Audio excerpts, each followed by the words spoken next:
Vamos agora falar de um assunto, né, que está aí bombando nas redes sociais. Se você ainda não viu, com certeza alguém que você conhece que está muito ali presente já viu. São vídeos, né, que são aí disseminados nas redes sociais com crianças e adolescentes falando palavrões. De acordo com cada idade, cada um aí ligava a câmera e soltava o verbo com um repertório de nomes que elas conheciam. Enfim, isso acabou chamando a atenção, dando o que falar, uns achando engraçado, né? Outros já mais preocupados, achando até um absurdo. Bom, a gente conversa agora com ela, Débora Sampaio, que é mestra em psicologia da adolescência, que está aqui com a gente mais uma vez para falar sobre esse tema. Quando fala em criança e adolescente, a gente já lembra da doutora Débora, ela que é muito presente também nas redes sociais e até postou um vídeo em relação a essa trend, né? Ou seja, é o que está bombando, é o que está dando o que falar aí. Se você não acompanha muito essa questão, né, dessas nomenclaturas. Doutora Débora, o que tem de... A gente meio que se divide, né? Crianças pequenas, 3, 4, 5 anos, às vezes não sabem nem falar direito. E lá no vídeo falando todos os palavrões que conhecem e a gente fica assim meio assustado, né? Sim. Quais são os perigos desse tipo de coisa? Até porque são os pais que colocam nas redes, né? Bom dia. Bom dia, Lídia. Bom dia a todos que estão aqui nos ouvindo. Bom, na maternidade a gente costuma dizer que não existe certo e errado. Sim. Porém, é muito importante a gente refletir sobre essa questão, porque a gente tem visto que as redes sociais, a internet tem mudado a relação entre pais e filhos. E aí quando a gente vê uma situação dessa, uma trend, um pai e uma mãe que chega para o filho e diz: filho, você vai ficar aqui, você pode falar os palavrões que você quiser, o papai e a mamãe vão sair e vai ficar aqui o celular gravando. Então, primeiro, uma criança ela ainda não tem discernimento do que é certo e o que é errado. A gente tem colocado a confusão que isso pode gerar. Imagina que na minha casa eu digo para o meu filho que ele não pode falar palavrão, que palavrão é coisa de adulto, que palavrão é quando alguém está com muita raiva, mas a criança tem outras maneiras de expressar a raiva dela. Isso. Né? Não precisa ser pelo palavrão, né? E aí, de repente, um belo dia eu digo, pronto, agora eu estou deixando você falar, inclusive quero que você fale. Tudo. E o mais, pode falar. Os pais normalmente deixam, saem rindo, né? Para o adulto é uma brincadeira, mas a criança não sabe que aquilo é uma brincadeira. E a criança já tem ideia que tudo que a gente grava é porque é importante. Se eu estou ali gravando meu filho, é porque aquilo é importante, eu quero guardar, eu quero registrar. E aí o outro perigo que vem é o quê? O compartilhamento. Existe uma terminologia hoje, quando a gente estuda essa questão das relações no mundo virtual, que é sharenting. Que vem do inglês, share de compartilhar e teen do parent, né, da parentalidade. Então, pais que hoje compartilham excessivamente a vida dos filhos. E aí hoje a gente já considera isso a violação de um direito, porque a criança ela não tem a escolha, o poder de escolha naquele momento, o né? que ela quer e o que ela não quer. Não quero aparecer nesse vídeo, não quero fazer isso, porque muitas vezes ela é pequenininha, ela vai sendo levada, são os pais que estão pedindo, né? Ou seja, elas estão ali naquele ambiente confortável, que ela poderia, ela tá confiando, né? E o outro ponto que a gente traz é a história das pegadas digitais. Na hora que você joga algo na internet, aquilo é vitalício. Então hoje uma criança de 5, 6, 7 anos que participa de um vídeo desse, e legal, meu pai gostou, minha mãe gostou, tudo que a gente dá atenção, a gente está reforçando. Isso. Então, que legal. Na hora que eu jogo, hoje ele é uma criança, mas já ele é adolescente, um colega pode achar na internet, pode fazer uso daquilo para fazer bullying, cyberbullying. É aquela criança que ali, ela não teve o direito de escolher, lá na frente ela pode não gostar. Imagina, se a gente compartilha, você já compartilhou você falando palavrão na internet? Não. Você já compartilhou você fazendo birra, chorando? Exato, aqueles momentos que ninguém precisa ver, saber, né? Tu não sabe que a gente acontece, todo mundo aqui é de carne e osso, mas é verdade, você não...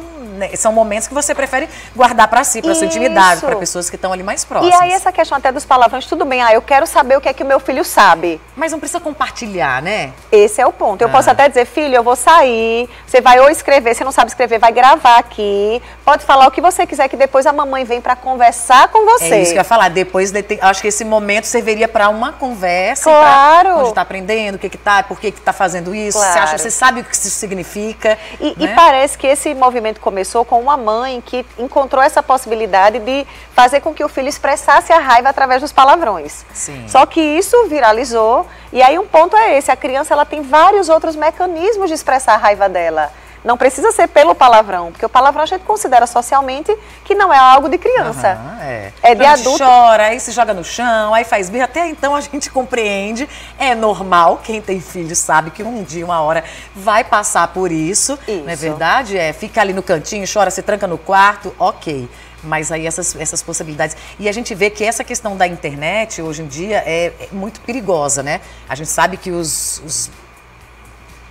bandidos, os criminosos virtuais estão a qualquer momento ali e muitas dessas crianças já têm, inclusive, as suas próprias redes sociais, né? Existem até alguns documentários que os próprios criadores das redes sociais falaram abertamente: eu não deixo o meu filho menor de 16 anos, para mim 18 anos seria, ele fala, né? Sim. Seria para adulto, né? E hoje em dia a gente vê as crianças cada vez menores tendo seus perfis nas redes sociais, alguns administrados pelos pais e outras por elas próprias. Isso, porque a criança ela não tem ainda a maturidade de ter noção das consequências do que ela está ali expondo, né? E muito menos para saber que alguém que se aproxima dela, se dizendo amigo, né, com carinho, ajudando, eu vou te ajudar a passar nessa fase de um jogo, manda uma foto sua, manda aí uma foto da sua casa, manda uma foto dos seus pais. A inocência, né? A pureza, a inocência, a malícia que a criança não tem. Então, de fato, é algo que é extremamente perigoso. A gente utiliza muito essa questão de, da mesma maneira que você não deixa o seu filho, sua filha, sozinho numa grande praça pública, você não pode deixá-lo sozinho na internet. Então, os pais precisam, sim, acompanhar, supervisionar, monitorar. Hoje faz parte da nossa realidade. Os nossos filhos, eles também são cidadãos do mundo digital. O que a gente pode fazer é tentar retardar ao máximo essa entrada, né? Criança com rede social, WhatsApp, Instagram, TikTok, né? Ao mesmo tempo tentar ter esse cuidado de controlar o conteúdo. Ali sempre checando as conversas, com quem anda falando. E esse é o problema também, porque muitas vezes os pais não têm esse tempo diário de estar fazendo isso e acaba passando muita coisa, né? Depois, quando acontece algo pior, fala, poxa, realmente eu deixei passar, eu não estava ali o tempo todo como deveria estar. Eu acho que isso também é uma questão nos consultórios. E é tudo tão novo, né, Lídia? Na verdade, eu acredito que nenhum pai, nenhuma mãe faz isso propositalmente para prejudicar um filho. Mas é uma realidade muito nova, que a gente não tem repertório. A gente está aprendendo a conviver com o mundo virtual, que os nossos filhos já nascem e já crescem nele. Mas é muito importante que a gente esteja em alerta e entendendo que não tem nada de ingênuo, não tem nada de seguro nesse universo. Não. Por falar em segurança e por falar em redes sociais, a gente viu, foi até muito recente, ontem mesmo, uma certa polêmica em relação à postagem da Virgínia Fonseca, que é uma das maiores influenciadoras digitais hoje, né, do nosso país, casada aí com o Zé Felipe, que é o filho do Leonardo, enfim, estão muito presentes nas redes sociais com as duas filhinhas agora, já tem um terceiro vindo aí, sempre expôs muito, e agora a mais velha entrou na escolinha, né, foi com um verdadeiro aparato aí de segurança, e ela já falou, foram 2 seguranças sim, um ficou dentro da escola, o outro ficou do lado de fora, e se reclamar eu coloco mais um. Ela que está muito exposta junto com as crianças, é claro, nesse meio, tentando aí se resguardar de alguma forma com essa questão de uma segurança, né, para os filhos. Ela vai ser isso até quando ela tiver maior de idade, pode ficar velhinha, vai ter, onde for vai ter segurança. E isso é o preço talvez que se pague, isso é importante. As outras crianças que estão lá também acabam tendo que conviver com essa situação que a gente não acredita, não é normal para nossa realidade, né? Se chegar um adulto com segurança aqui, a gente já vai achar estranho. Se não for governador, presidente da República, né? Exato. E aí tem um ponto também, olha que coisa ambivalente. Ao mesmo tempo que eu exponho horrores meus filhos nas redes sociais, para todo mundo ver, para todo mundo conhecer, eu estou protegendo excessivamente, com segurança, porque qual é a criança que vai conseguir ser espontânea, que vai conseguir, né, ter uma vida normal, livre, com a presença de um terceiro. O parquinho vai com um vigia do lado, dá um segurança ali próximo. Pois é, a grande questão são esses pais que também se utilizam da vida dos filhos, expondo excessivamente para ter os seus likes, para ter os seus, né, a sua... Faz parte do negócio, né? Exatamente. E por outro lado vai, de alguma maneira, até roubando a infância dessas crianças. É assustador quando a gente começa, eu atendo crianças que elas trazem para mim, os youtubers que elas seguem, tudo. Quando a gente vai olhar o YouTube dessas crianças, é algo que é muito angustiante, porque são crianças já totalmente artificiais. Com toda uma vida ali sendo exposta. É uma festa de aniversário, já tudo ali montado para aquela criança fazer vídeos, para tirar foto, para ser instagramável. E, gente, a infância é uma fase tão importante da nossa vida, uma fase que está ligada à espontaneidade, à pureza. Rápido, né? Isso não aproveitar aquele momento da forma como tem que ser, causa e repercussão para o resto da vida. Então, né? assim, eu acho que a gente está, de certa forma, até roubando a ingenuidade, a pureza, a infância dessas crianças. E esses pais vão ter que pagar um preço, né? O problema é quando as crianças têm que pagar esse preço. Exatamente. Sem ter a oportunidade de escolha. Eu lembrei, sabe de quem também? Sandy. É isso que eu ia perguntar agora. Do outro lado temos a Sandy, que ninguém sabe nem como é o rosto do filho dela. Nem fotos, postagens, ela não posta. No máximo é de costa, né? Assim, você não consegue identificar, né? Uma mãozinha, são detalhes, justamente porque ela não quer essa exposição, que conheçam, que possam fazer algo. Uma pessoa muito pública e muito conhecida também. Que para alguns é exagero. Mas aí foi a maneira tirar também... a liberdade da criança, né? E olha que quando o Sandy começou, né, na minha... Sandy, nem existia esse perigo todo, esse olhar todo para a rede social. Sandy, ela fazia isso, mas num cuidado, acredito eu, com a questão da segurança, de sequestro, da exposição também. Mas hoje a grande preocupação que a gente tem é essa. É de crianças que a vida é totalmente compartilhada. Elas não têm privacidade, elas não têm intimidade.